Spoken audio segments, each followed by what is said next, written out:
Hello friends, welcome to my channel.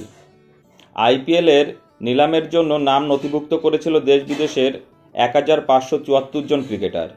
সেই তালিকা থেকে 1000 জনের নাম বাদ দিয়ে দিল ভারতীয় ক্রিকেট বোর্ড বা বিসিসিআই।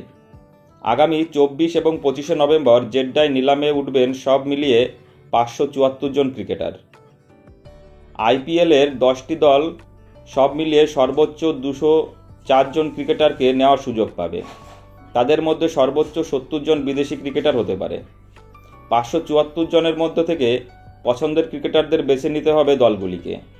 তাদের মধ্যে ভারতীয় ক্রিকেটার থাকবেন 366 জন, বিদেশি ক্রিকেটার থাকবেন 208 জন। ভারতীয়দের মধ্যে 318 জন আন্তর্জাতিক ক্রিকেট খেলার অভিজ্ঞতা নেই। 12 জন বিদেশি ক্রিকেটারেরও আন্তর্জাতিক ক্রিকেটে অভিষেক হয়নি। ইন্টারন্যাশনাল ক্রিকেট কাউন্সিল বা আইসিসির অ্যাসোসিয়েট সদস্য দেশের 4 জন ক্রিকেটারও জায়গা পেয়েছে নিলামের চূড়ান্ত তালিকায়। ন্যূনতম 2 কোটি টাকা দরের ক্রিকেটারদের 2টি ভাগে ভাগ করা হয়েছে। একটি ভাগে 8 থেকে 9 জন ক্রিকেটার থাকবেন। এই ক্রিকেটাররা মার্কি ক্রিকেটারের মর্যাদা পাবেন। প্রথম ভাগের প্রধান 2 মুখ হতে চলেছে ঋষভ পান্ত এবং শ্রেয়স আয়ার।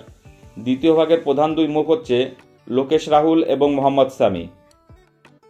ভারতীয় সময় অনুযায়ী দুপুর 3:30 থেকে শুরু হবে নিলাম। বিসিসিআই জানিয়েছে মোট 81 জন ক্রিকেটার নিজেদের ন্যূনতম মূল্য 2 কোটি টাকা রেখেছে। নিয়ম অনুযায়ী 10টি দল তাদের পছন্দের বা প্রয়োজনীয় ক্রিকেটারদের নামের তালিকা দিয়েছিল বিসিসিআইকে। দলগুলি দেওয়া নামের ভিত্তিতে চূড়ান্ত করা হয়েছে 1574 জন ইচ্ছুক ক্রিকেটারদের মধ্যে কারা চূড়ান্ত তালিকায় জায়গা পাবেন। যে 1000 জন ক্রিকেটারের নাম কোনো দল তালিকাতে নেই তারা নিলামের চূড়ান্ত তালিকায় জায়গা পায়নি। বিসিসিআই শুক্রবারই সরকারিভাবে জানিয়েছে যে 10টি দল মোট 46 জন ক্রিকেটারকে ধরে রেখেছে। এখন বন্ধুরা দেখা যাক 24 এবং 25 তারিখে নিলামে কোন প্লেয়ার কোন দলে জায়গা পায়, এবং 25 তারিখের পরেই পরিষ্কার হয়ে যাবে যে দলগুলো তাদের টিমটা কিভাবে সাজাতে চাইছে এবং তাদের পরিকল্পনাটা কী। কোন কোন প্লেয়ারকে তারা কিনছে সেটা দেখেই অনেকটা বোঝা যাবে তাদের এবারের আইপিএলের স্ট্র্যাটেজি কী হতে চলেছে। বন্ধুরা, ভিডিওটি ভালো লাগলে অবশ্যই লাইক, কমেন্টস এবং শেয়ার করে দিও এবং চ্যানেলটি সাবস্ক্রাইব করে দিও। সকলে ভালো থেকো, ধন্যবাদ।